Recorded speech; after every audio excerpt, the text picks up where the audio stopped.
সমস্যা, মুসিবত, পেরেশানি, এটার ঔষধ হলো লা হাওলা ওয়ালা কুওয়াতা।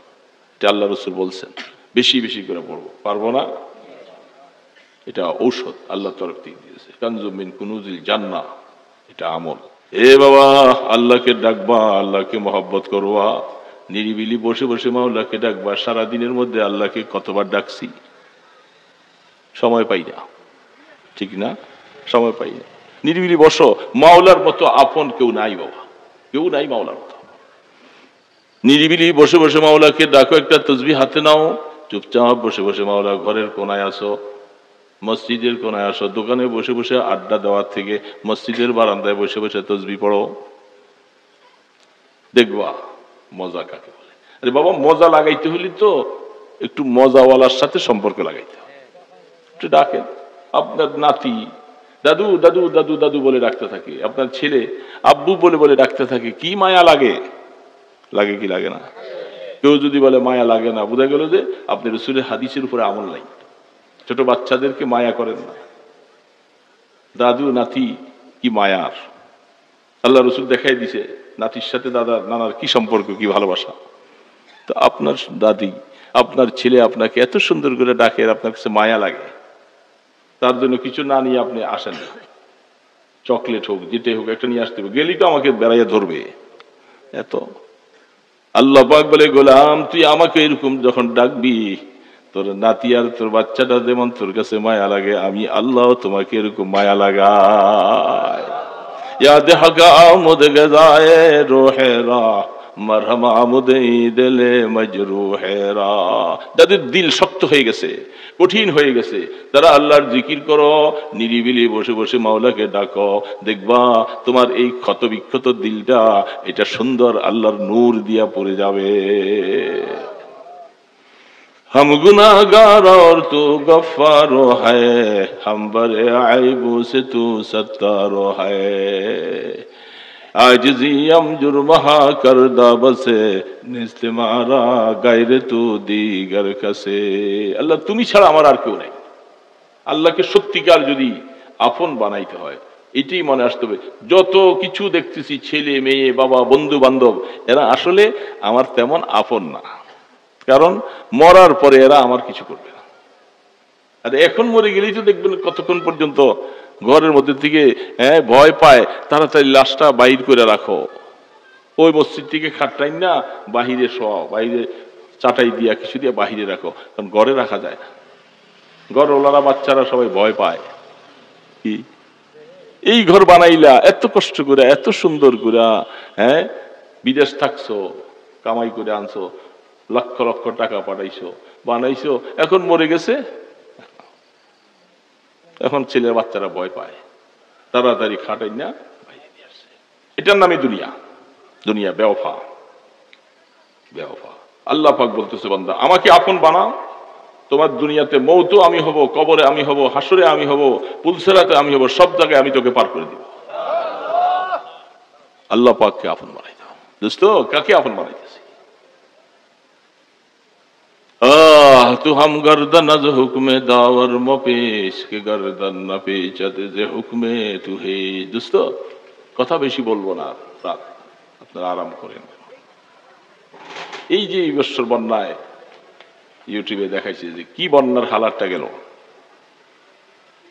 পানির স্রোতের সাথে মা বাইসা যায়, বাবা বাইসা যায়, কেউ কাউকে বাঁচাবার মতো অবস্থা নাই,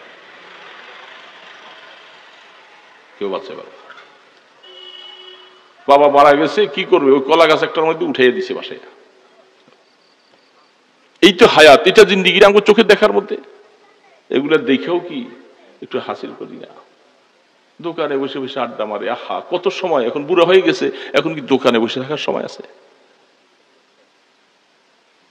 গ্রাম দেশের মানুষ তো অনেক আগে আগে শুয়ে যায়, এশার নামাজ প্রায় 7টা 7:15 এসা পরে খাওয়া দাওয়া খেয়ে 8টা 8:30 ভিতরে বিছনায় চলে যায়, ঠিক না? ঘুমান 9টায় যদি ঘুমান, 10, 11, 12, 1, 2, 3, 4 প্রায় 7 ঘন্টা ঘুমাবার পরে আপনার ঘুম কি আর ভাঙে না? ওই সময় ঘুমটা ভাঙে, উঠে একটু অজু টজু করেন, অজু করে একটু আল্লাহর সামনে দাঁড়াও না, 2-4 রাকাত নামাজ পড়ি।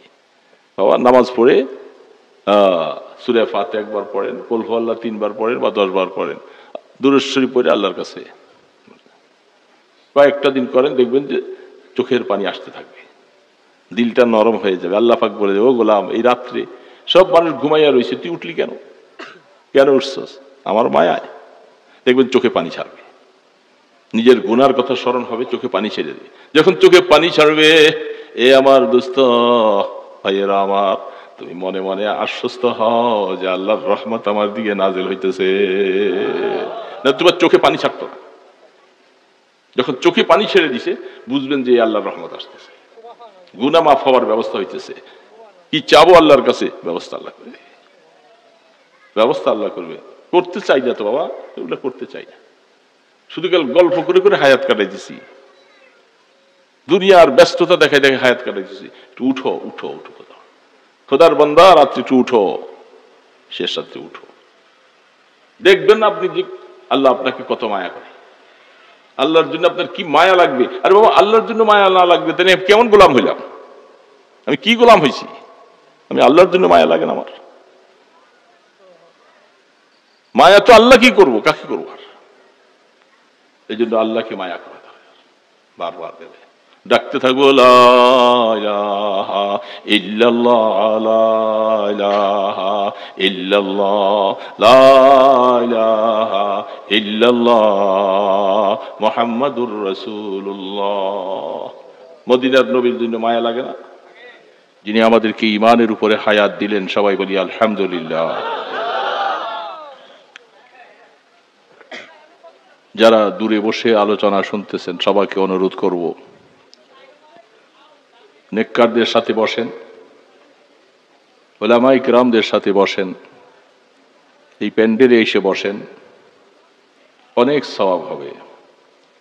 দূরে বসে থেকে শোনা আর এইখানে বসে শোনার মধ্যে আসমান আর জমিনের মতো পার্থক্য। যারা দূরে আছি, মেহেরবানি করে অল্প সময়ের জন্য সামনে এসে বসি। চতুর্দিকে ফেরেশতা আছেন, আছেন না নাই? তারা চতুর্দিকে বেষ্টনী দিয়ে আছেন। আমরা কি বলছি, কি শুনছি, এগুলি তারা সকলে শোনেন। আল্লাহ পাকের কাছে গিয়ে পৌঁছে যান, আল্লাহ পাক জিজ্ঞাসা করবেন, তোমরা কোথা থেকে আসছো? ওই ওয়াজ থেকে আসছি, আমার বান্দারা কি বলে। সহিহ হাদিসের কথা। তারা বলবেন, আল্লাহ আপনার বান্দারা গুনাহ মাফ চায়। আমরা গুনাহ মাফ চাই না? আপনার কাছে জান্নাতের কামনা করে।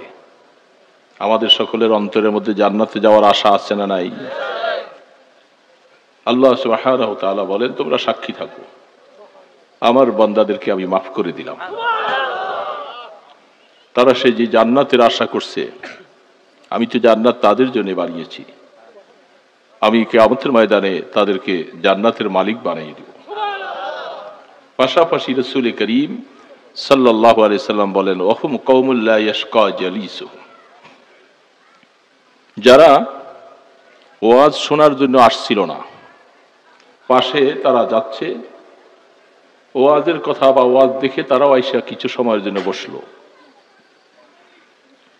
আল্লাহ পাকের তরফ থেকে আল্লাহ রাসূল ঘোষণা দিয়েছেন, এমন লোকের সাথে তারা আইসা বসছে, যে লোকগুলি ওয়াজ শোনার জন্য, আল্লাহ পাকের সন্তুষ্টির জন্য আইসা বসছে। তো যেহেতু আমি এদেরকে মাফ করে দিয়েছি, এদের পাশে যারা আইসা বসলো, আমি তাদের খাতিরে ওদেরকে মাফ করে দিলাম। ওয়াহুম কওমুল লা ইয়াশকা জালিসুহুম, নেককারের সাথে বসার দ্বারাই লাভ।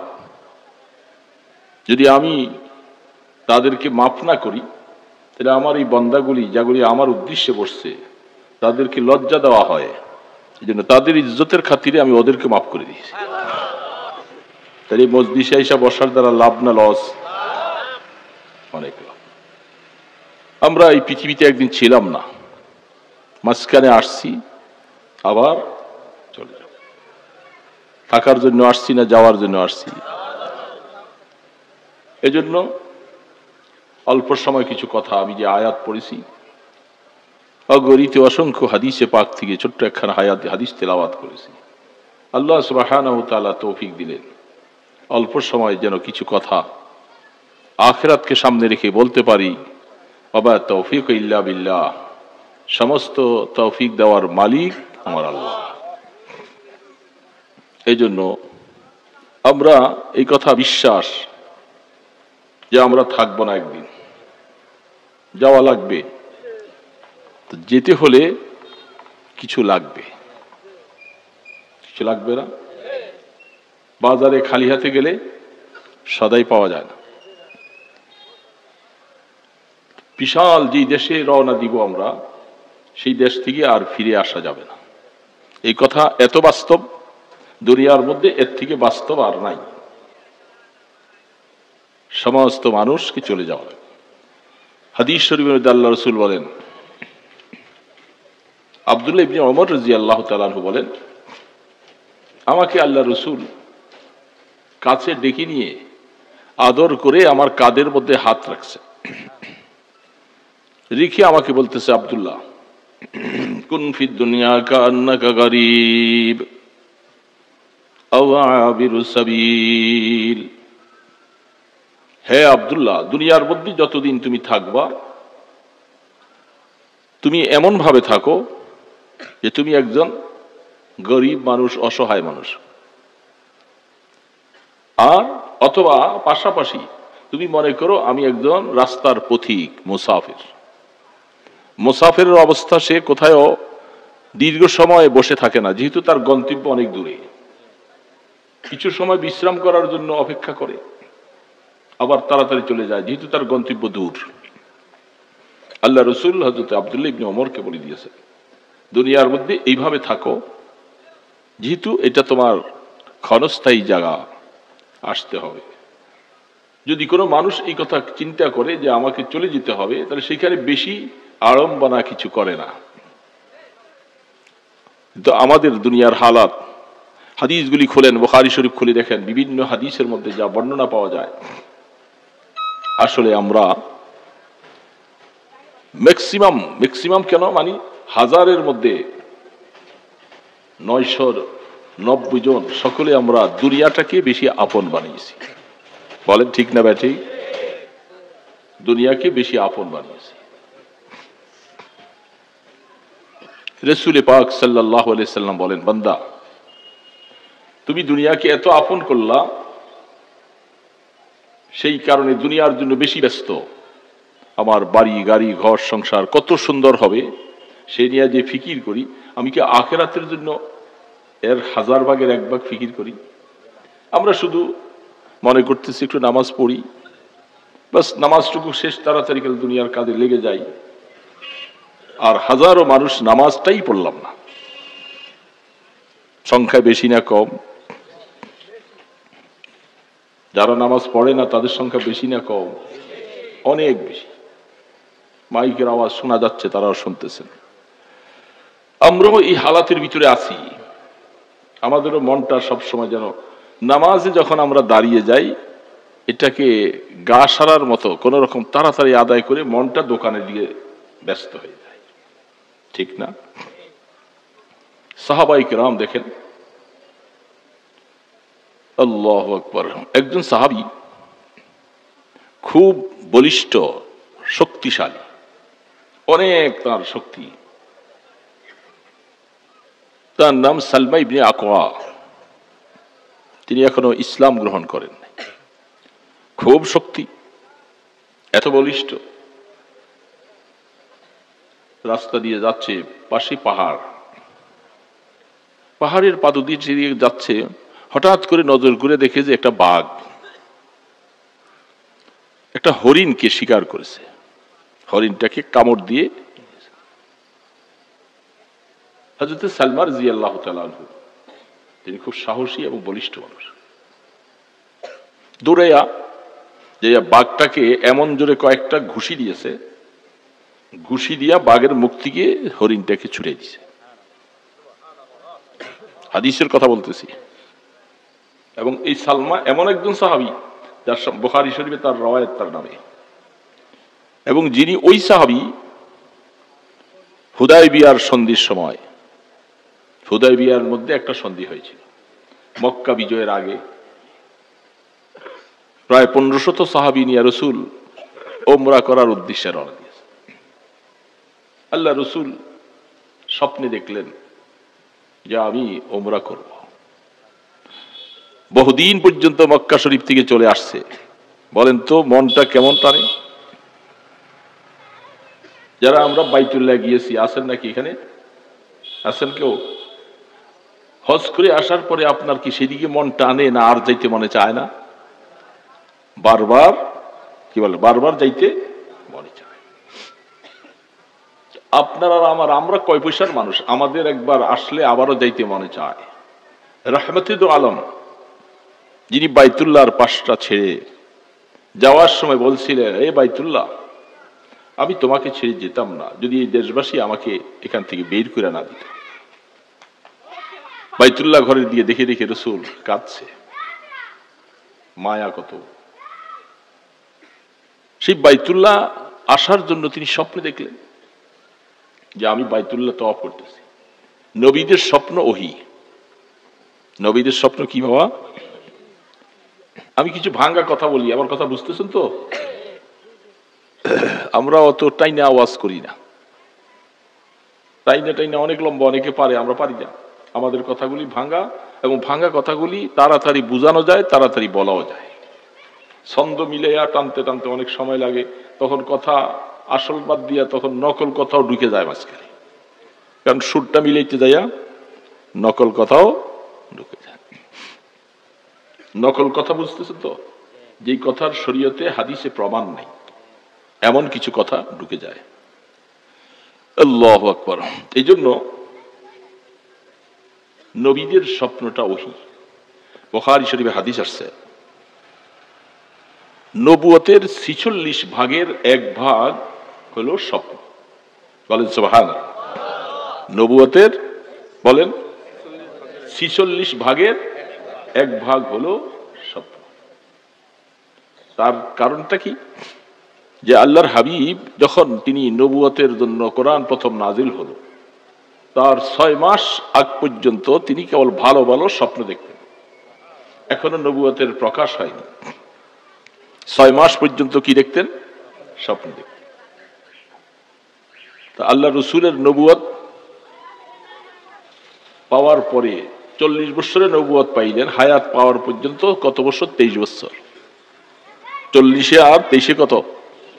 63 বছর। আপনার তো হিসাব ভালো করে জানেন, আওয়াজ দিয়ে বলবেন কত বছর? আমাদের রাসূল কত বছরে ইন্তেকাল করেছেন?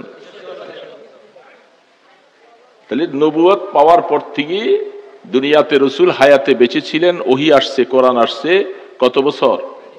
কত বছর? 23 বছর। 23 বছরকে 6 মাস করে ভাগ করলে কত হয়? কত হয় বাবা? 46 হয় না?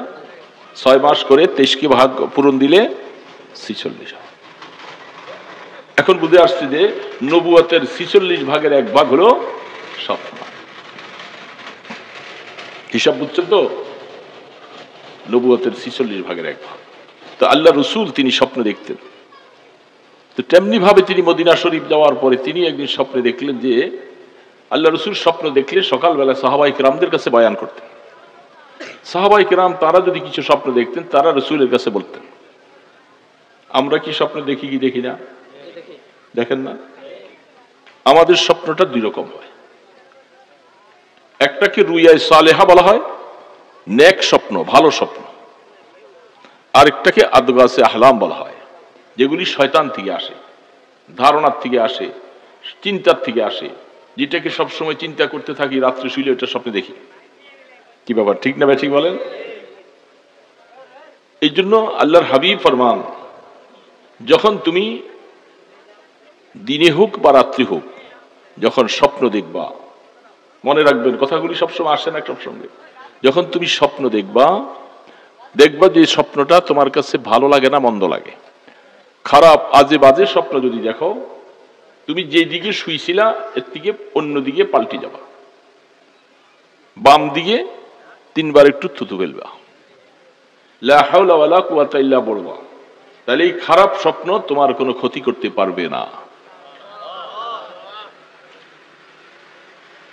আর যখন ভালো স্বপ্ন দেখবা, এই স্বপ্নটা সবার কাছে বয়ান করো না। সকলে স্বপ্নের ব্যাখ্যা বলতে পারে না, বড় আলিম হোক বা যাই হোক, স্বপ্নের ব্যাখ্যা সকলে বলতে। তোমার ভালো বন্ধু মানুষ, বুঝবান মানুষ, যে স্বপ্নের ভালো তাবির করতে পারে, তার কাছে স্বপ্নটা বলবা। সে যদি বলতে নাও পারে, তাহলে তোমার জন্য খারাপ মন্তব্য করবে না। যদি স্বপ্নটার ব্যাপারে তোমার জন্য খারাপ মন্তব্য হয়ে যায়, মনে রাখবা এটা তোমার জন্য খারাপ ডেকে আনছে। স্বপ্নটা খারাপ না, স্বপ্নটা ভালো ছিল, কিন্তু সে স্বপ্নের তাবির জানে না, উল্টা করছে। এই জন্য আমাদের কাছে অনেক সময় অনেকে স্বপ্ন নিয়ে আসে। আমরা এই কথা বলে দিয়েছি বহুবার, অন্য কারো কাছে বলার আগে আসবা, আরেকজনের কাছে বলবো, আর সে যখন স্বপ্নের একটা ব্যাখ্যা করবে, ওইটাই তোমার ফলে যাবে। এটা পাখির পায়ের মতো এরকম সে স্বপ্ন ঘুরতে থাকে, যখন তাবির হবে তখন এটা তার উপরে পতিত হবে। এই জন্য স্বপ্ন, ভালো স্বপ্ন যার তার কাছে বলবো না, বুঝবান মানুষের কাছে, ভালো লোকের কাছে বলবো, সে ভালো তাবির করবে। এটি তকদিরি মাসালা। ভালো তাবির করলে এটা তোমার ভাগ্য খোলা, যেটাকে হাদিসের মধ্যে বলেন যালিকা বুশরা লিল মুমিন। যেহেতু নবুয়ত নাই, ওহির দরওয়াজা বন্ধ, নবী নাই, নবী কি আর আসবেন আবার ফিরে? তিনি চলে গেছেন আমাদের মাঝে, আর এইভাবে ফিরে আসবেন না। স্বপ্ন যেটা তুমি দেখলা, এটা আল্লাহ পাক মোমেন বান্দাকে স্বপ্নের মাধ্যমে তাকে আগাম কিছু সুসংবাদ জানিয়ে দেয়। তার জন্য এটা ফলবে, এটা ফলবে, অগ্রিম তাকে জানিয়ে দেওয়া হয়। তিলকা বুশরা আজিলুন, মনে রাখবা এটা তোমার জন্য সুসংবাদ। হয়তো এটা এই বছরও ফলতে পারে, অথবা 2 বছর পরে ফলবে, অথবা তোমার জন্য এটা আরো কয়েক বছর পরে ফলবে। এটা তোমার জন্য একটা ভালো সুসংবাদ তোমাকে জানিয়েছে। তুমি দেখবার সময়ের অপেক্ষা করবা, স্বপ্ন ফলে যাবে একদিন। এই জন্য ভালো স্বপ্ন। তো রাসূল করিম সাল্লাল্লাহু আলাইহি ওয়াসাল্লাম, আপনারা তো বললেন না, আমি বলছি, আপনারা বললে কি সব হতো না? জীবনে মাসালা, আল্লাহ রসুলের উপরে দুরুদ পড়া জীবনে একবারের জন্য ফরজ, আর মজলিসের মধ্যে প্রথমবার বলা ওয়াজিব। তারপরে যতবার রসুলের নাম আসবে, তারপরে দুরূদ শরীফ পড়া সুন্নাত। এখন আপনি বলবেন, হুজুর আমি তো পড়ছি অনেকবার, এখন বারবার পড়লে সুন্নত হয়তো আদায় করলাম না, কিন্তু সওয়াব থেকে মাহরুম হয়ে গেলেন। আপনি তো বসেই আছেন এখানে, কোনো কাজ তো নাই, এরকম কাজ আছে? তা আপনি যদি মুখটা খুলি সাল্লাল্লাহু আলাইহি সাল্লাম বলেন, তাহলে লাভ কি আপনার না নবীর? ওই ছেলে দুইটা, এই তোমরা এখানে বসে কি করতেছো, যেটা সারা জগৎকে শেষ করে ফেলছে, মজলিসে বৈশা ওই কাজ। হা, এই যুবক বাবা, বুঝো বুঝো, বুঝছেন কি জিনিসটা? এটাই আমাদেরকে, আমাদের ছেলে মেয়েদেরকে, যুবকদেরকে, যুবতীদেরকে ধ্বংস করে দিচ্ছে, সন্দেহ নাই। উপকার যেটুকু, এর থেকে অপকারের সংখ্যা 1000 করে বেশি, বেশি না? এখন আমরা সবার হাতে, কোন সময় আমি কল্পনা করি নাই যে একটা রিক্সাওয়ালার হাতে মোবাইল থাকবে, এবং একজন কৃষক শ্রমিক কাজ করে, রাজউস্তাকার যুগালি, এটা আগে কখন চিন্তা করতাম না যে ওদের হাতে আবার মোবাইল আসবে করতে। আর এখন এমন কোনো মানুষ নাই যে তার হাতে মোবাইল নেই, কারো কারো কাছে 2টাও আছে।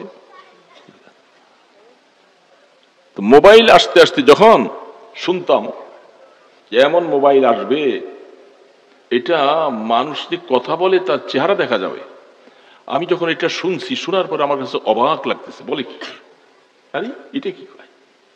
যখন বাস্তব বাইরে হয়ে গেল, তখন তো দেখি যে হা, আবিষ্কাররা আবিষ্কার করে দিয়েছে, ছেড়ে দিয়েছে, আগুনের খেলা খেলতে থাকো, এই আগুন দিয়া কেউ জ্বলে সারখার হয়ে যাবে, আর কেউ বেঁচে থাকবে। যারা বুঝবান তারা এটা চালাবে, খুব বুঝে শুনে চালাবে। নর্তকীর নাচ, বেগানা নাচ, ছেলে মেয়েদের পরস্পরে ভালোবাসা, প্রেম ইত্যাদি, কত সংসার বিচ্ছিন্ন হয়ে গেছে গা, আপন স্বামী ছেড়ে দিয়ে আরেক যুবকের সাথে চলে গেছে গা এই মোবাইলের মাধ্যমে। ঠিক না ভাই, ঠিক বলেন? আহা, এই জন্য যুবকরা তোমরা বুঝো, তোমাদের জীবন আরো সামনে আছে, সাবধানে চলবা, রাস্তা বহুত পিছিলে হয়। খুব সাবধানে বুঝে বুঝে কদম দিতে হবে, পা পিছলে পড়ে গেলে শেষ। এই জন্য বলতেছিলাম যে আল্লাহর হাবিব রাহমাতে দো আলম মুহাম্মদুর রাসূলুল্লাহ সাল্লাল্লাহু আলাইহি বাবা একবার দুরূদ শরীফ পাঠ করো, আখিরাতে ধনী হইতে চাই না আমরা? রাস্তায় গাড়িতে বসে বসে আপনি দুরূদের গান গান, মনে মনে চুপচাপ সাল্লাল্লাহু আলাইহি সাল্লাম সাল্লাল্লাহু আলাইহি সাল্লাম। দেখবেন যে আপনি গাড়িতে বসে আপনার যাতায়াত হচ্ছে, লঞ্চে বসে আছেন, যাইতেছেন, আর দুরূদ পড়ে পড়ে আখিরাতে ধনী হয়ে যাবে। কিয়ামতের ময়দানে আল্লাহ রাসূল বলেন, যারা আমার উপরে বেশি দুরূদ পড়ে তারা কিয়ামতের ময়দানে আমার বেশি নিকটে হবে। এটা কঠিন তো না, এমন না যেটা মুখস্থ করতে সময় লাগবে, তা না। সাল্লাল্লাহু আলাইহি ওয়াসাল্লাম বলেন, সাল্লাল্লাহু আলাইহি ওয়াসাল্লাম, সাল্লাল্লাহু আলাইহি ওয়াসাল্লাম, সাল্লাল্লাহু আলাইহি ওয়াসাল্লাম। এই দুরূদ শরীফ পড়া খুব ছোট্ট, মা বোনরাও পড়বে, আমরাও পড়ব।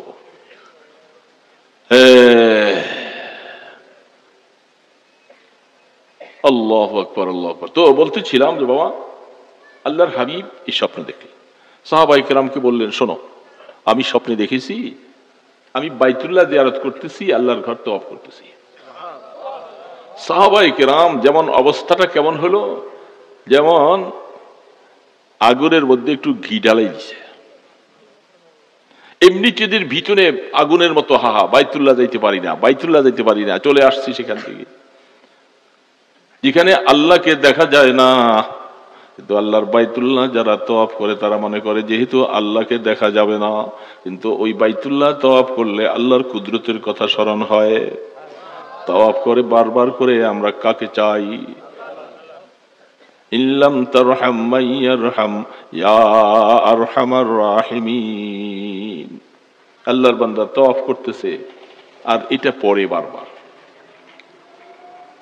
কি আরবি অর্থটা? ইল্লাম তারহাম মাইয়ারহাম ইয়া আরহামার রাহিমিন। এ মাওলা, তুমি যদি আমাকে মাফ না করো, আমাকে কে মাফ করবে তুমি বলে দাও। তুমি তো রহমান রাহিম, তুমি না পাপ করলে কে করবে মাফ? এটা পরে আর বাইতুল্লাহ কাল করি।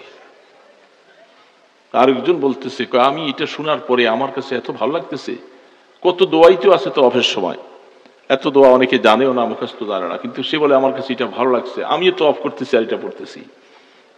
কয়েকটা চক্কর দেওয়ার পরে মনটা নরম হয়ে যায়, চোখ দিয়া পানিগুলি পড়তেছে। আল্লাহু আকবার। ইল্লাম তারহাম মাইয়ারহাম ইয়া আরহামার রাহিমিন। কথা বাস্তব না? তুমি মাফ না করলে কে করবে? আছে আরেকজন কেউ? এই জন্য বাইতুল্লাহর জন্য পাগল।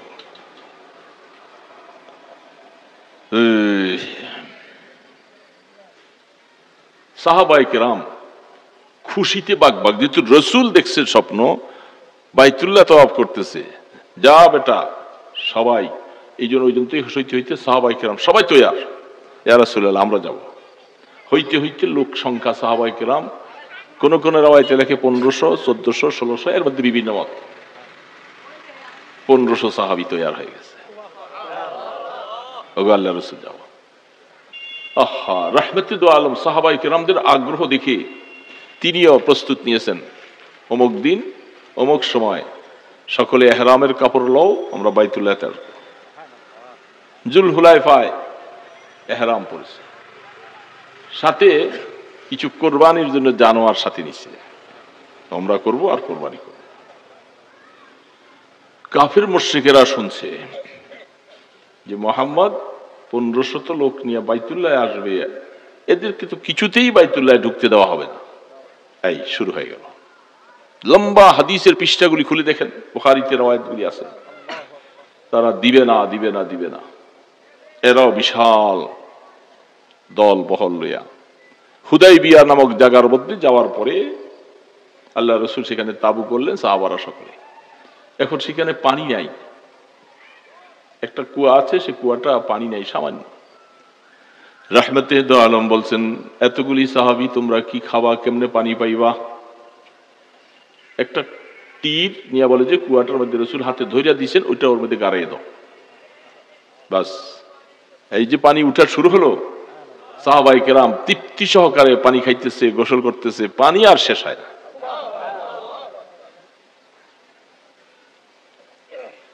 আল্লাহু আকবার। সেখানে থাকলেন, লম্বা ঘটনা, আমি সেটা বলতেছি, শুধু সূত্রটা বলতেছি, বিশাল কথা। হাদিসের পৃষ্ঠার মধ্যে তো পৃষ্ঠাকে পৃষ্ঠা হুদায়বিয়ার কথা। কাফেররা কিছুতেই রাসূলকে যাইতে দিবে না, সাহাবায়ে কেরামও অনড়, যে কোনো মূল্যে আমরা যাব। কিছু কিছু সাহাবীরা, এই দেখেন বুঝবার জন্য বলতেছি, অনেক সময় বলতেছে রাসূল স্বপ্নে দেখছে বাইতুল্লাহ যাইতেছে, সেখানে যাইতে পারবো না, এটা কেমন স্বপ্ন হলো?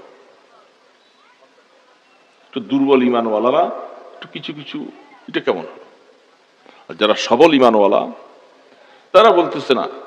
তখন আল্লাহর রাসূল বলছে, তোমরা কেন চিন্তা করতেছো? আমি যে স্বপ্ন দেখেছি বাইতুল্লাহ যাচ্ছি, আমি কি সময় তোমাদেরকে বলছি কিনা? বলেন সময় তো আপনি বলেন নাই। আমরা সকলে পিড়াপিড়ি কইরা বলছি, ইয়া রাসূলুল্লাহ তাড়াতাড়ি তাড়াতাড়ি যাও। রাসূল বলেন, আমি তো সময়ের কথা বলি নাই, আল্লাহ আমাকে সময় জানায় নাই, কিন্তু তোমরা বেশি তাড়াতাড়ি করছো। তো হুদায়বিয়া জায়গার মধ্যে যাওয়ার পরে সেখানে তাদের সাথে সন্ধি হয়েছে, চুক্তি হয়েছে। এটা আল্লাহ পাকের বহুত বড় হিকমত। 10 বৎসরের ভিতরে কেউ যুদ্ধ করবে না। আর ওই বৎসর বলছিল যে রাসূল আপনি চলে যাবেন এই বৎসর, আগামী বৎসর আসবেন, শুধুমাত্র 3 দিন থাকবেন, তরবারি খুলতে পারবেন না। এই সন্ধিটাকে কোরআন শরীফে সূরা ফাতাহ নাযিল হয়েছে, ইন্না ফাতাহনা লাকা ফাতহাম মুবিনা। এই যুদ্ধের মধ্যে সন্ধি হইয়া ফিরে চলে আসছে, এবং তারা যতগুলি চুক্তি করেছে সমস্ত চুক্তিগুলি সব তাদের পক্ষে, মুসলমানদের পক্ষে তেমন না। আল্লাহ রাসূল বলেন এটাই মাইনা নাও। সূরা ফাতাহ লম্বা। সাহাবায়ে কেরামরা কেউ কেউ বলতেছেন এটা কেমন বিজয়ী আমাদের? বলে হ্যাঁ খবরদার, এখানে সন্দেহ করা যাবে না, ওহী নাযিল হয়েছে, ইন্না ফাতাহনা লাকা ফাতহাম মুবিনা। হে রাসূল, এইটা এই সন্ধিটা আমি আপনাকে প্রকাশ্য বিজয়ী দান করলাম। যেহেতু আল্লাহ বলে দিয়েছেন এটা প্রকাশ্য বিজয়ী, কারো বুঝে আসুক আর না আসুক প্রয়োজন নাই, এটার মধ্যে কি হিকমত আছে এটা আল্লাহ জানেন। এটাই মক্কা বিজয়ের কারণ হয়েছে। 8ম হিজরিতে, 6 হিজরিতে এই ঘটনা, আর 8ম হিজরিতে আল্লাহ পাক যুদ্ধ ছাড়া মক্কাকে বিজয় করে দিলেন।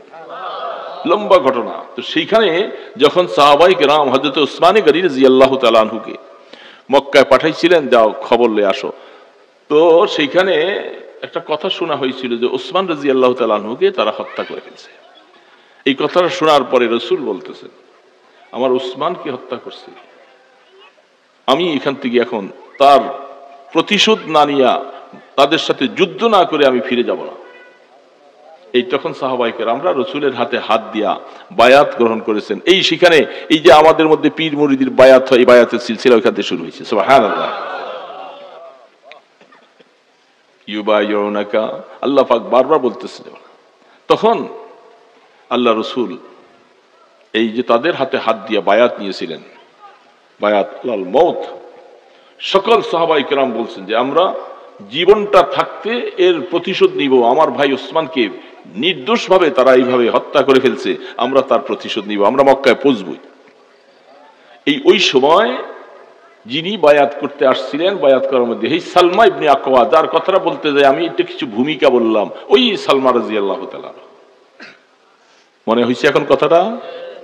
তিনি খুব সাহসী এবং শক্তিশালী। রাসূল বলতেছে, সালমা তুমি কি বায়াত গ্রহণ করো নাই? বলে রাসূল করছি তো। বলে তুমি আবারও করো। একবার করছি, রাসূল আবার বলে সবার সামনে আবার করো। বড় শক্তিশালী মানুষ তো, তার হাতে রাসূল 2 বার বায়াত করছে। এই জন্য একজন মুরিদ সুযোগ পাইলে তার পীরের কাছে যখন আবার অন্য কারোর সাথে মুরিদ করা হয়, সে আবারও বায়াত হইতে পারে, আবারও হইতে পারে, কোনো অসুবিধা নেই। বুঝে আসছে কথাটা? এগুলি দলিল প্রমাণ। তো সেই সালমা রাদিয়াল্লাহু তাআলা আনহু তিনি কি করছিলেন? বাঘটাকে বলেন দেখি, ভুলে গেছেন? আমি চিন্তা করলাম যে আপনারা আবার আরেক দিয়ে গেছেন কেন। বাঘটাকে কয়েকটা ঘুষি দিয়া, বাঘ এর হাতের ঘুষি খাইয়া হরিণকে সাইডা দিয়া দূরে দৌড়ে যেতে গেছে। চিন্তা করছেন, বাঘ মানুষকে পাইলে শেষ করে ফেলে, আর ওনার হাতের ঘুষি খাইয়া বাঘ পালাইতেছে। দেখছে যে বাবা যে ঘুষি দিছে আর 2-1টা দিলে আমি মরে যাব। কঠিন হালাত। দূরে। হরিণ তো মুখের থেকে ছুটে রক্তাক্ত অবস্থায় দিছে দৌড়, মরে নাই। আল্লাহ পাক বাঘটা দূরে যাইয়া তার দিকে চাইয়া আছে, চাইয়া থাইকা হরিণ চলে গেছে, বাঘের জবান খুলে গেছে, বাঘ মানুষের মতো কথা বলতে শুরু করেছে।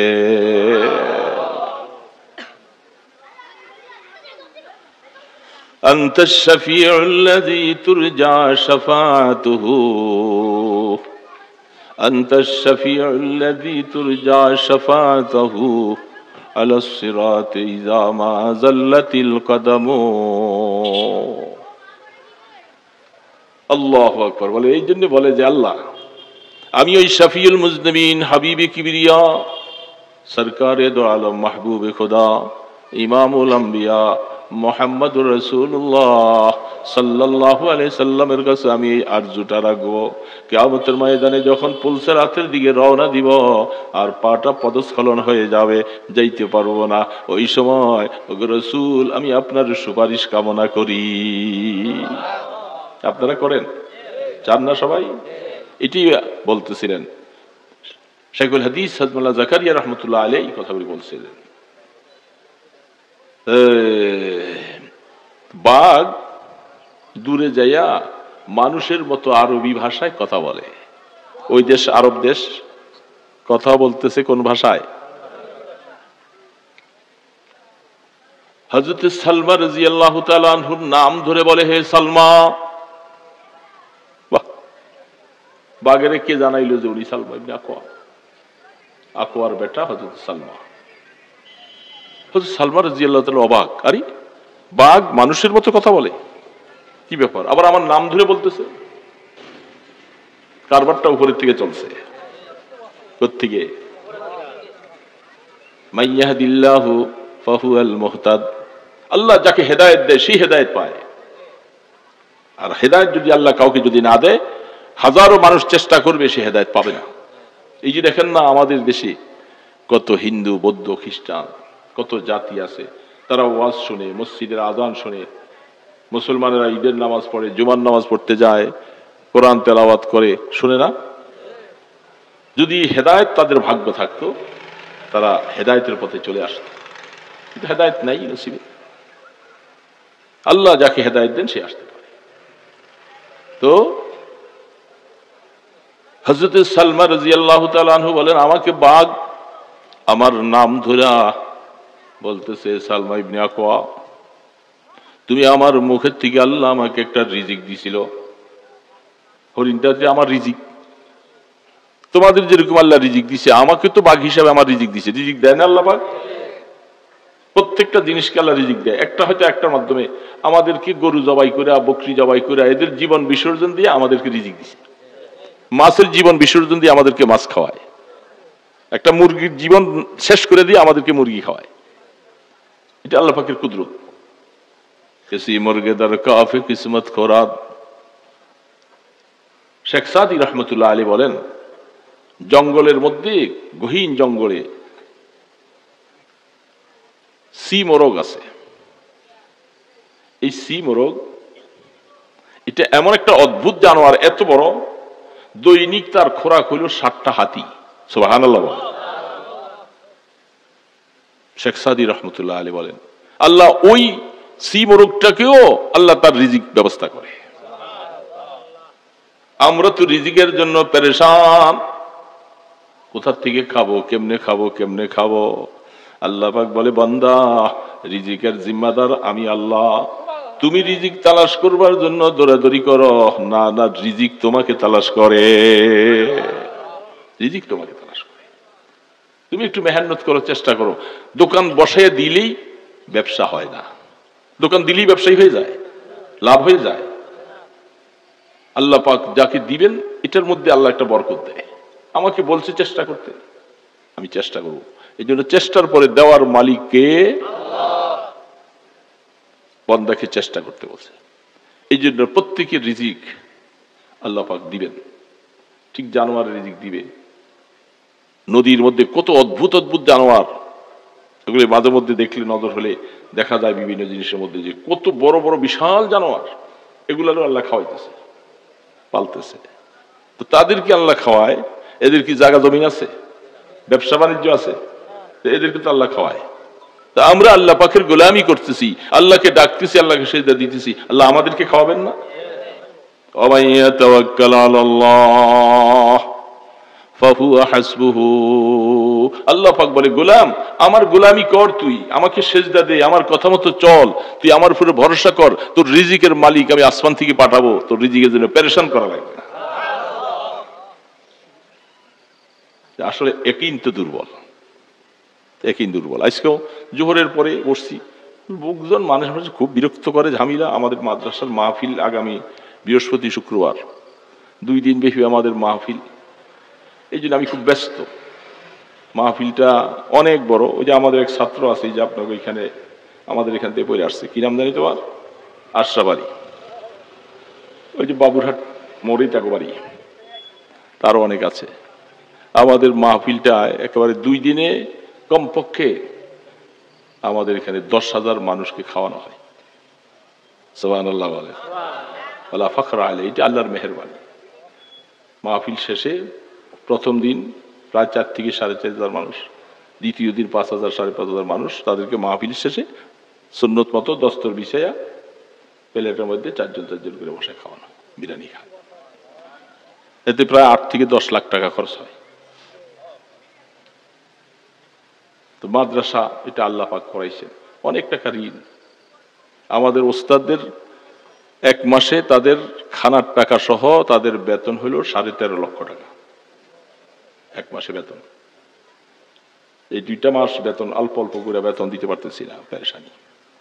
এই আমাদের মাহফিল আসতেছে, খুব পেরেশান।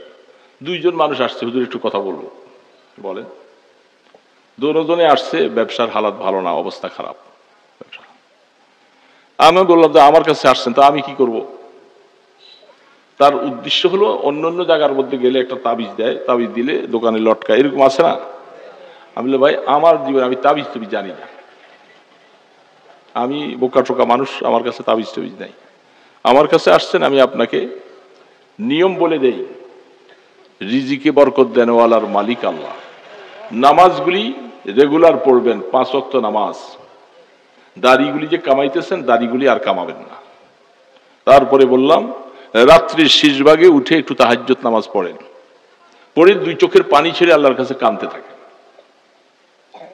কয়েকদিন করেন, আর আল্লাহর কাছে বলে যে আল্লাহ তুমি তো রিজিকের মালিক, কষ্টে আছি, ব্যবসা বাণিজ্য লস ইত্যাদি, মাওলার কাছে চাও। 1 সপ্তাহ করে দেখো, ব্যবসার চাকা আল্লাহ ঘুরে দিবে। সে 2 বার 3 বার, এর থেকে বেশি কিছু আমার কাছে নাই, আমার সময় নষ্ট করবেন না, জানবা। কষ্ট করতে রাজি না, কেবল তৈরি কাল তাবিজ দাও, তাবিজ বানাই দিলে পানি দিলে কাল খাওয়াইব। আশ্চর্য অবস্থা। কষ্ট করো, মেহনত করো, 5 ওয়াক্ত নামাজ হও, সুন্নতের উপরে আসো, মদিনার নবীকে ভালোবাসো, রাসূলের উপরে দুরূদ পড়ো, শেষ রাত্রে উঠে একটু চোখের পানি ছেড়ে আল্লাহর কাছে কান্দো। বেশি দিন লাগবে না, কয়েকদিন করে দেখো, আমার আল্লাহ তোমার সব মুশকিলকে আসান করে দিবে। এটা হাদিসের কথা, আমার কথা না, আমি তো ওনাকে বলে দিছি। রাত্রির শেষ ভাগে উঠে যখন এইভাবে আল্লাহর কাছে দোয়া করো, আল্লাহ পাক বলেন, আলা মিন মুস্তাগফিরিন ফাআগফির আলাহ, আলা মিন মুস্তারযুকিন ফাআরযুক আলাহ। এই রিজিকে কষ্ট পাইতেছো কে? আমার কাছে উঠো, ওইটা রিজিক চাও, আমি তোমার রিজিক দিব। হাদিসের মধ্যে তো আল্লাহ রাসূল বলে দিয়েছে, আমি সেটা বলে দিয়েছি, আপনি সেই কাজ করেন। সেটা করবো না, শুধু কাল হুজুর একটা তাবিজ দিয়ে দেন, বাস। তাবিজ পুরা খাইলে কাজ হইব না, এটা আমার কাম না। এই জন্য দোস্ত, মেহনত করতে রাজি না।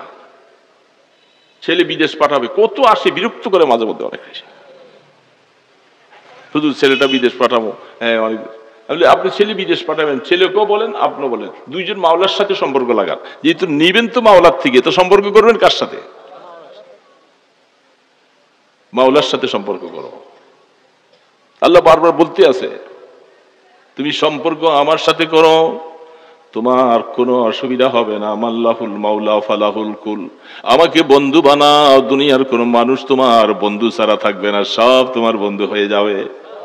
আর আমার সাথে দুশ্মনী করো, দুনিয়ার সব মানুষকে বন্ধু বানাইতে চাও, দেখবা যাকে ধরবা সে ছিটা যাবে, সব দুশ্মন হবে। বাবা গ্রাম দেশে আছে, আপনাদের দেশে, আমাদের দেশেও আছে। ছোটবেলায় মুরগির বাচ্চা 8টা 10টা 11টা 20টা করে এরকম এক একটা মুরগি অনেক সময় বাচ্চা দেয় না? বাচ্চাগুলি মুরগি সহ টক টক টক টক করে ঘুরে। সন্ধ্যার সময় আসলে এখন মুরগিটা ধরবে, ঘরে নিবে। এখন বাচ্চা এই 2টা ধরে খাঁচায় রাখে, 3টা ফাল দিয়ে পড়ে যায়, আবার ওই 2টা আনে পড়ে যায়। তো বুদ্ধিমান চালাক মহিলারা কি করে, গপ করে মুরগিটারে ধরে, মুরগিটা ধরে খাঁচার ভিতরে দিলে ওই বাচ্চাগুলি টক টক করতে করতে মার কোলে এসে পড়ে। ঠিক না ভাই? ঠিক।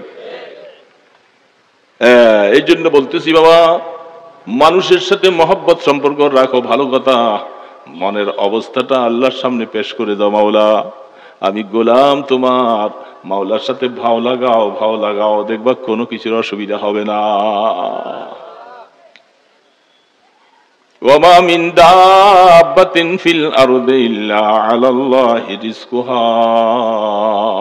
আল্লাহ পাক বলেন, জমিনে আমি এমন কোন জানোয়ার বানাই নাই যার রিজিকটা দেওয়ার জন্য আমি আল্লাহ দায়িত্ব নেই নাই, আমি প্রত্যেকের রিজিক পৌঁছাবো। কীট পতঙ্গ তরুলতা তাদের কোনো জায়গা নাই, জমিন নেই, কিছু নেই। মুসা আলাইহিস সালাতু ওয়াস সালাম কে আল্লাহ পাক বলতেছে, মুসা আপনার হাতের লাঠিটা দিয়ে পাথরটা বাড়ি দেন। যা লাঠি দিয়া পাথর বাড়ি দিলে লাঠি ভাঙবো না পাথর ভাঙবে? বলেন না বাবা, লাঠি। তো মুসার লাঠি এটা সাধারণ লাঠি না, এটা ওই নবুয়তের মিরাজ হিসাবে পাইতে পাইতে পাইতে পাইতে পাইতে পাইতে সেটা এটা মুসা ইসলামের হাতে আসছে। এই জন্য এটা দিয়ে পাথর বাড়ি দিচ্ছে, লাঠি ভাঙে নাই, পাথর ফেটে গেছে। কি কুদরত! পাথর বাড়ি দিছে, এটার ভিতরে দেখে যে আরেকটা পাথর। আল্লাহ কি করবো বলে, এটারও আপনি বাড়ি দেন।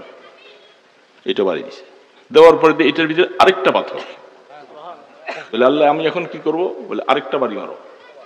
3টা পাথর ভাঙছে। ভাঙার পরে 3 নম্বর পাথর ভাঙার পরে যেটা বাইর হয়েছে, ওইখানে দেখা যায় একটা ছোট্ট পোকা। সুবহানাল্লাহ। পোকাটার মুখের মধ্যে একটা সবুজ ঘাস, এটা পোকাটা খাইতেছে। মুসা আলাইহিস সালাম অবাক হয়ে বলেন, মাওলা যাকে কালিমুল্লাহ বলা হয়, আল্লাহর সাথে কথা বলেন, আল্লাহ এই কি ব্যাপার? তাহলে মুসা তোমাকে দেখাবার বিষয় হলো, দেখো 3টা পাথরের ভিতরে একটা পোকা আমি আল্লাহ সৃষ্টি করেছি। কেমনে সেখানে আছে, তার রিজিকটাও আমি আল্লাহ এই এতগুলি পাথরকে ডিঙ্গাইয়া রিজিকটা পৌঁছাইয়া দিলাম। তোমার উম্মতকে তুমি জানাইবা, পেরেশানি হইবা না, যেইভাবে আল্লাহর রাসূল চলতে বলছে সেইভাবে চলো, চলো আর আল্লাহর কাছে চাও, তোমার রিজিকের ব্যবস্থা আল্লাহ করবে। আমরা তো পেরেশান হই, ঠিক আছে, কিন্তু পেরেশান হইয়া কই যাই? দৌড়ঝাঁপ দিই, নামাজ পড়ি না। নামাজ পড়বো না আর আমি আল্লাহর কাছ থেকে নিব, আমি আল্লাহর অবাধ্য হয়ে যাব, হতে পারে না। যেইভাবে ভাও হওয়া দরকার ওইভাবে তার সাথে আমি ভাও, দেখবেন ওইভাবে করে দেখেন।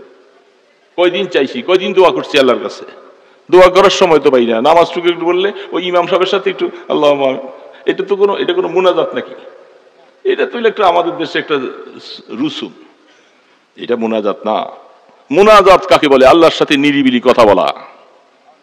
এই জন্য আপনি একা হয়ে যান, সিজের কোনায়, ঘরের কোনায় বন্ধ করে এবার প্রাণ ভরে মাওলার কাছে চান। মাওলা সবার ভাষা বুঝে। আপনি আরবিতে পারেন না, বড় বড় মুনাজাত মুখস্থ করতে পারেন না, আপনার ভাষা তো আল্লাহ বুঝে।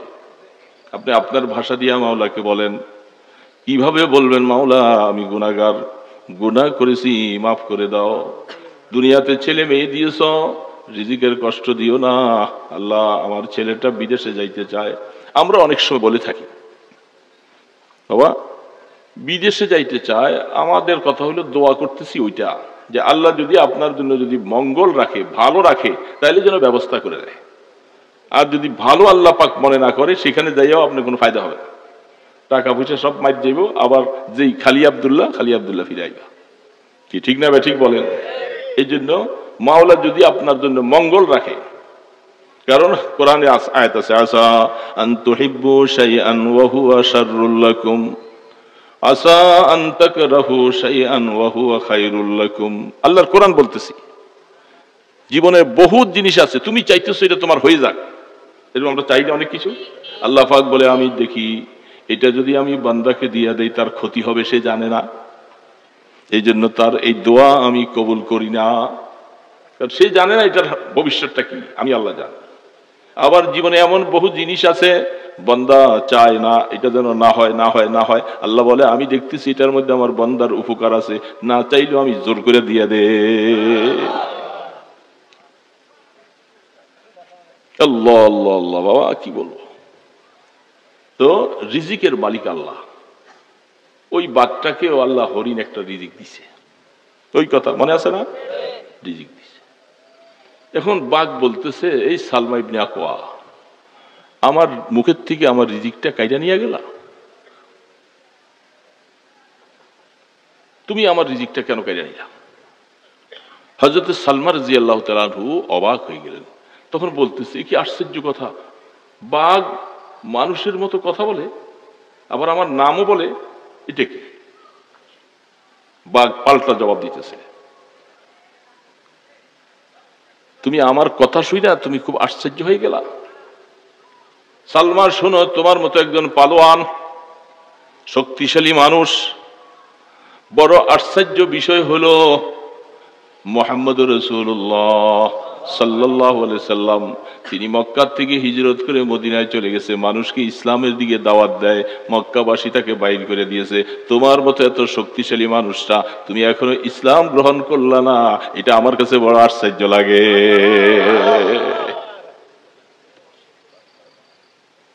বাগের মাধ্যমে আল্লাহ হেদায়েত দিতেছে। হযরত সালমা ইবনে আকওয়া রাদিয়াল্লাহু তাআলা আনহু দেরি করে নাই, সরাসরি সফরটা ওই দিকে মদিনার দিকে রওনা। বোঝা গেছে আল্লাহ পাক আমাকে হেদায়েত দিতে চান, আমি কেন হেদায়েতের বাহিরে থাকব, আমি কেন কলেমা পড়বো না? আমার সাথে আমার কত সাথী বন্ধুরা তারা কলেমা পড়া বড় বড় সাহাবী হয়ে গেছে, আমি কেন অবুঝ থাকবো? মদিনার দিকে রওনা দিয়েছে, সাওয়ারি দ্রুত গতিতে যায়। মসজিদে নববীর পাশে সাওয়ারি বাইন্দা সুন্দর করে হাউজের মধ্যে পরিষ্কার হইয়া গোসল করে কাপড় চোপড় পিন্দা মসজিদে নববীর দিকে যায়। মসজিদের নববীর মধ্যে ঢুকে দেখে রহমতে দো আলম বসা। আল্লাহর হাবিবের সামনে যাওয়ার সাথে সাথে রাসূল বলে, সালমা কেন তুমি আসছো? বাঘের সাথে তোমার কি ঘটনাটা ঘটেছে রে সালমা, আমাকে কি একটু শোনাইবা নাকি? সুবহানাল্লাহি ওয়া বিহামদিহি। আনতা শাফিউল্লাযী তুরজা শাফাআতুহু আলাস সিরাতি ইযা মা যাল্লাতিল কদামু। হযরত সালমা ইবনে আকওয়া বলে, ইয়া রাসূলুল্লাহ, অবাক হয়ে গেলাম, কোথায় আমার সাথে বাঘের সাথে কি ঘটলো আপনি এখানে বসা বললেন? বলে আমি বললাম আমার তো বলার কোনো ক্ষমতা নাই, তোমার ঘটনাটা আমার আরশের মালিক আল্লাহ আমাকে জানাইয়া দিছে। দেরি করব না, বহুদিন পিছিয়ে গেছি, সাথীরা অনেকে ঈমান গ্রহণ করে বড় বড় সাহাবী হয়ে গেছে। রাসূল তাড়াতাড়ি হাত বাড়াও। রাসূলের মোবারক হাত ধরে বলতেছে, লা ইলাহা ইল্লাল্লাহ মুহাম্মাদুর রাসূলুল্লাহ। কালেমা পড়ে মুসলমান হয়ে গেল। সাহাবায়ে কেরাম সকলে খুশি যে এত বড় পালোয়ান, কত চাইছিলাম হয় নাই, এখন আল্লাহ পাক হেদায়েতের নূর দিলে ঢাইলা দিছে, এখন আর দূরে থাকতে পারবে না, সাহাবী হয়ে গেছে। দেখেন আল্লাহ সুবহানাহু ওয়া তাআলা যদি কাউকে হেদায়েত দিতে চায় বাবা, সে যতই উল্টা রাস্তায় চলতেছে আল্লাহ তার গলার মধ্যে ধইরা ধইরা টাইনা লই আসবে। रिश्ते माँ गर्दनम अफगंदा दोस्त मी बुराद हर जाके खातिर खायो। আল্লামা জালালউদ্দিন রুমি রাহমাতুল্লাহ আলাইহি বলে, এই ইমানদার মুসলমান ভাইরা আমার, আল্লাহ পাকের কাছে কুদরতি একটা রশি আছে। আল্লাহ যদি কোনো মানুষকে হেদায়েত দিতে চায়, আল্লাহর দিকে যদি তাকে নিতে চায়, কুদরতি রশিটা তার গলার মধ্যে লাগাইয়া দেয়। লাগাই দিয়া যখন টানতে থাকে তখন আল্লাহর বান্দা আল্লাহ ছাড়া আর কিছু বোঝে না। याद हक आमुद गजाए रोहेरा मरहम आमुद ईदले मजरूहेरा। এই জন্যই আল্লাহর আরে বলে বান্দা আল্লাহকে ডাকো, আল্লাহকে ভালোবাসো, নিরিবিলি বসে বসে লা ইলাহা ইল্লাল্লাহ লা ইলাহা ইল্লাল্লাহ লা ইলাহা ইল্লাল্লাহ মুহাম্মাদুর রাসূলুল্লাহ সাল্লাল্লাহু। আল্লাহকে ডাকো, এটা এমন একটা ঔষধ, তোমার দিলের মধ্যে আল্লাহর মহব্বত ঢুকতে থাকবে, ঢুকতে থাকবে। মুখ দিয়া পড়বা, আল্লাহ পাক দিলটাকে খুলে দিবে, দিলের মধ্যে মহব্বত ঢুকতে থাকবে। এ বাবা আল্লাহকে ডাকবা, আল্লাহকে মহব্বত করবা, নিরিবিলি বসে বসে মাওলাকে ডাকবা। সারা দিনের মধ্যে আল্লাহকে কতবার ডাকছি, সময় পাই না, ঠিক না? সময় পাই না। নিরিবিলি বসো, মাওলার মতো আপন কেউ নাই বাবা, কেউ নাই মাওলার মতো। নিরিবিলি বসে বসে মাওলাকে ডাকো, একটা তসবিহ হাতে নাও, চুপচাপ বসে বসে মাওলা ঘরের কোনায় আসো, মসজিদের কোনায় আসো, দোকানে বসে বসে আড্ডা দেওয়ার থেকে মসজিদের বারান্দায় বসে বসে তসবিহ পড়ো, দেখবা মজা কাকে বলে। আরে বাবা মজা লাগাইতে হলে তো একটু মজাওয়ালার সাথে সম্পর্ক লাগাইতে হবে। একটু ডাকেন, আপনার নাতি দাদু দাদু দাদু দাদু বলে ডাকতে থাকে, আপনার ছেলে আব্বু বলে বলে ডাকতে থাকে, কি মায়া লাগে, লাগে কি লাগে না? কেউ যদি বলে মায়া লাগে না, বোঝা গেল যে আপনি রাসূলের হাদিসের উপরে আমল নাই। ছোট বাচ্চাদেরকে মায়া করেন না। দাদু নাতি কি মায়ার, আল্লাহ রসুল দেখাই দিছে নাতির সাথে দাদা নানার কি সম্পর্ক, কি ভালোবাসা। তো আপনার দাদি আপনার ছেলে আপনাকে এত সুন্দর করে ডাকে, আপনার কাছে মায়া লাগে, তার জন্য কিছু না নিয়ে আপনি আসেন না, চকলেট হোক যেটাই হোক একটা নিয়ে আসতে হবে, গেলি তো আমাকে বেড়াইয়া ধরবে। এত আল্লাহ পাক বলে গোলাম তুই আমাকে এরকম যখন ডাকবি, তোর নাতি আর তোর বাচ্চাটা যেমন তোর কাছে মায়া লাগে, আমি আল্লাহ তোমাকে এরকম মায়া লাগাই। ইয়াদ হাকা আমুদ গজায়ে রোহেরা মারহাম আমুদ ঈদলে মজরুহেরা। যাদের দিল শক্ত হয়ে গেছে, কঠিন হয়ে গেছে, তারা আল্লাহর জিকির করো, নিরিবিলি বসে বসে মাওলাকে ডাকো, দেখবা তোমার এই ক্ষত বিক্ষত দিলটা এটা সুন্দর আল্লাহর নূর দিয়া পড়ে যাবে। हम गुनाहगार और तू गफ्फारो है, हम बरे आइबू से तू सत्तारो है, आजिज़ी हम जुर्महा करदा बसे निस्तेमारा गायरे तू दीगर कसे। আল্লাহ তুমি ছাড়া আমার আর কেউ নাই। আল্লাহকে সত্যিকার যদি আপন বানাইতে হয় এটাই মনে আসতে হবে। যত কিছু দেখতেছি ছেলে মেয়ে বাবা বন্ধু বান্ধব, এরা আসলে আমার তেমন আপন না, কারণ মরার পরে এরা আমার কিছু করবে না। আর এখন মরে গেলেই তো দেখবেন কতক্ষণ পর্যন্ত ঘরের মধ্যে থেকে ভয় পায়, তাড়াতাড়ি লাশটা বাইর করে রাখো, ওই মসজিদ থেকে খাটটাই না বাহিরে শোয়াও, বাইরে চাটাই দিয়া কিছু দিয়ে বাহিরে রাখো, কারণ ঘরে রাখা যায় না। ঘর ওলারা বাচ্চারা সবাই ভয় পায়। কি এই ঘর বানাইলা এত কষ্ট করে, এত সুন্দর করে, বিদেশ থাকছো, কামাই করে আনছো, লক্ষ লক্ষ টাকা পাঠাইছো, বানাইছো, এখন মরে গেছে, এখন ছেলের বাচ্চারা ভয় পায়, তাড়াতাড়ি খাটাই না বাইরে দিয়ে আসে। এটার নামে দুনিয়া, দুনিয়া বেওফা, বেওফা। আল্লাহ পাক বলতেছে বান্দা আমাকে আপন বানাও, তোমার দুনিয়াতে মৌতও আমি হব, কবরে আমি হব, হাসরে আমি হব, পুলসেরাতে আমি হব, সব জায়গায় আমি তোকে পার করে দিব। আল্লাহ পাককে আপন বানাই দাও। দোস্ত কাকে আপন বানাইতেছি? तो हम गर्दन अज हुक्मे दावर मपेश के गर्दन न पेचत जे हुक्मे तुहे। দোস্ত কথা বেশি বলবো না, রাত আপনারা আরাম করেন। এই যে এই বছর বন্যায় ইউটিউবে দেখাইছে যে কি বন্যার হালাতটা গেল, পানির স্রোতের সাথে মা বাইসা যায়, বাবা বাইসা যায়, কেউ কাউকে বাঁচাবার মতো অবস্থা নেই,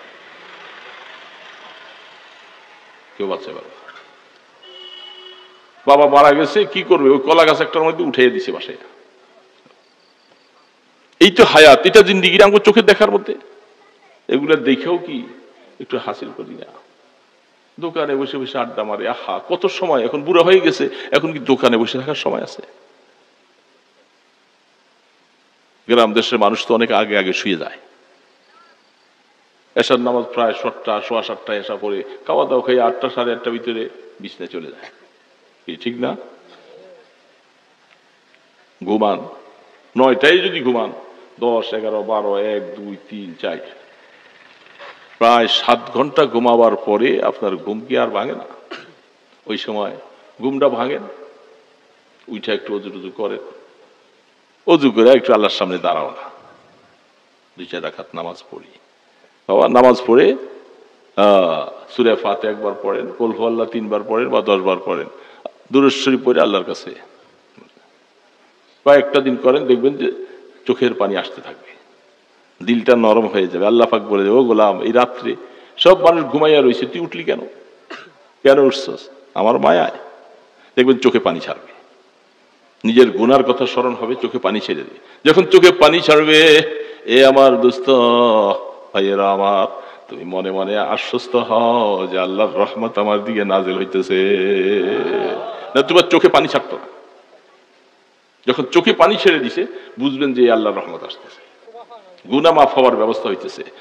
কি চাবো আল্লাহর কাছে, ব্যবস্থা আল্লাহ করবে, ব্যবস্থা আল্লাহ করবে।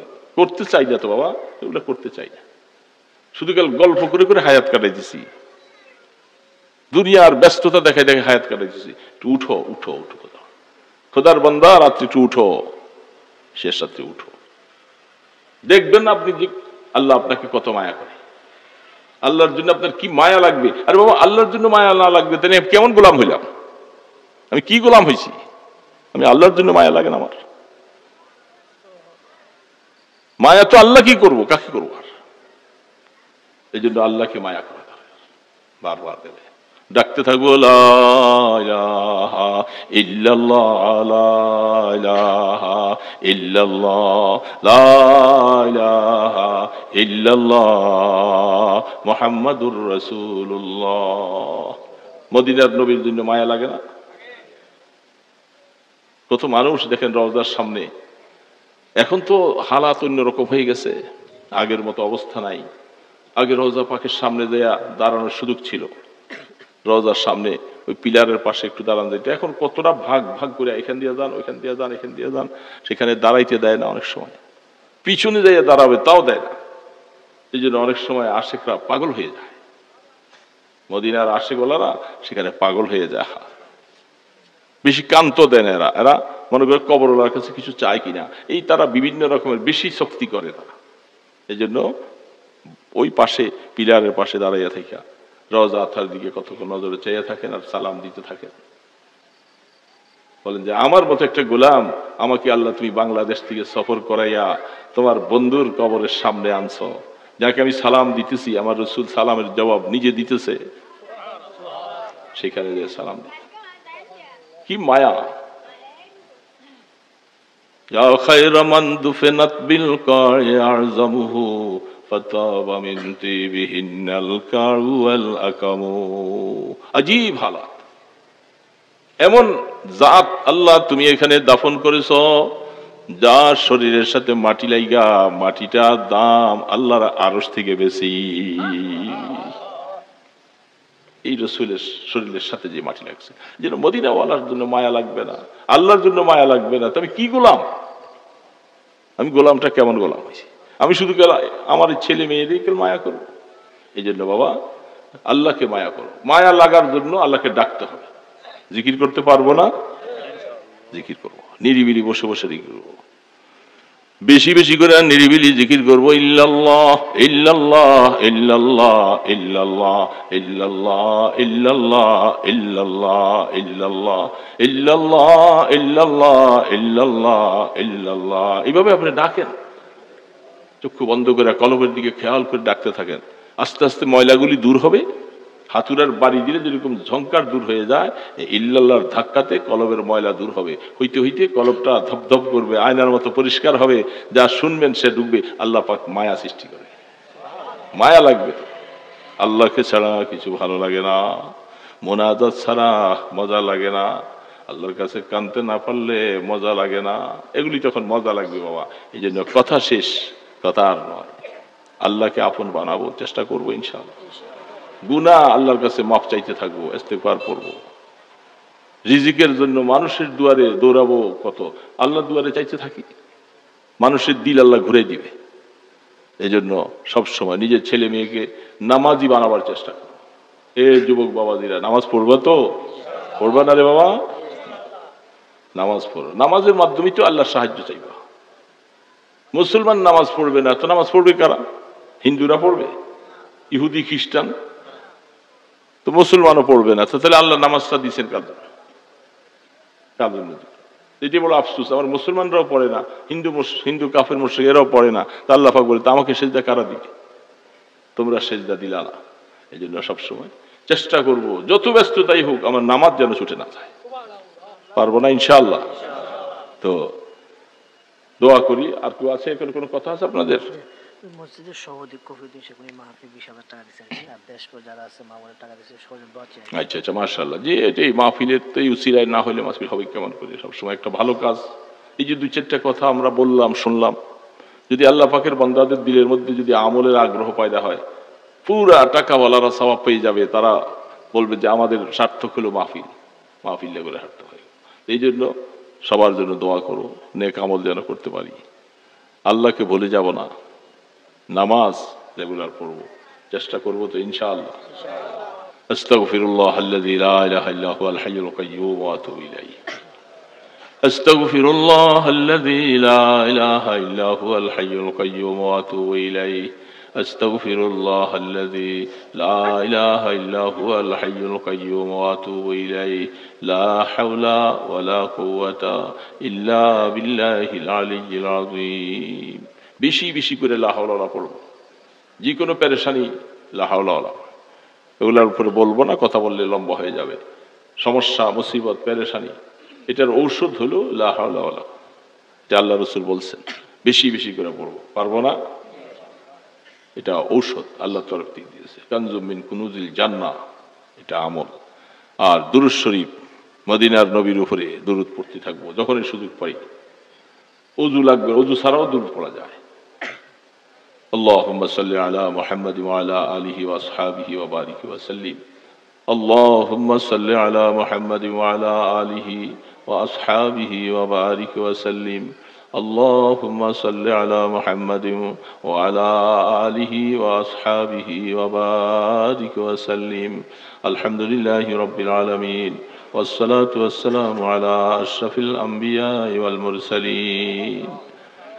दुरूद सलाम बेहदो हमेशा मेरे माँ बाप उनके हक पर फिदा हो।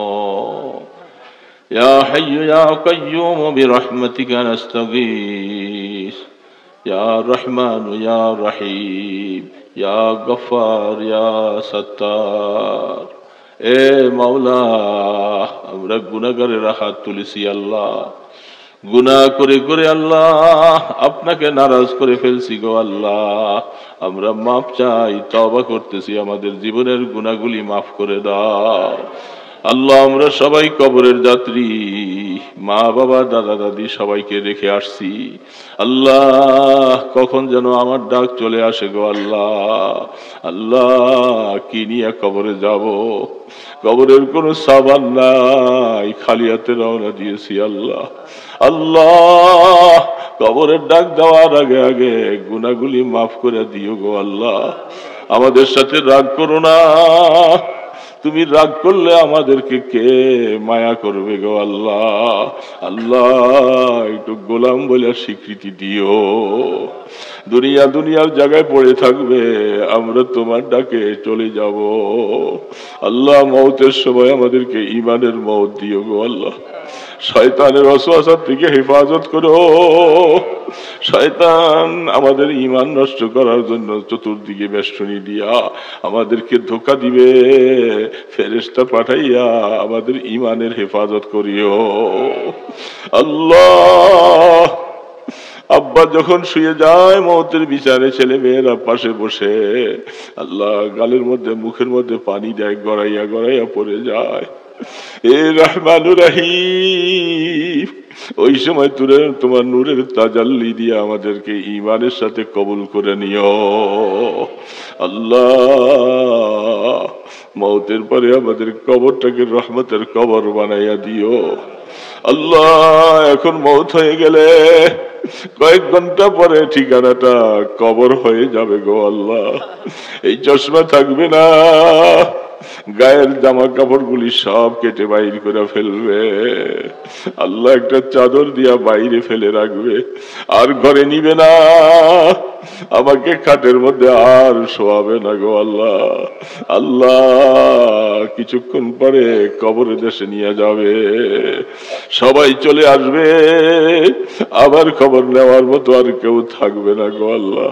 আল্লাহ কবরকে আগুনের গর্ত বানাইও না, সাপ বিচ্ছুর গর্ত বানাইও না আল্লাহ।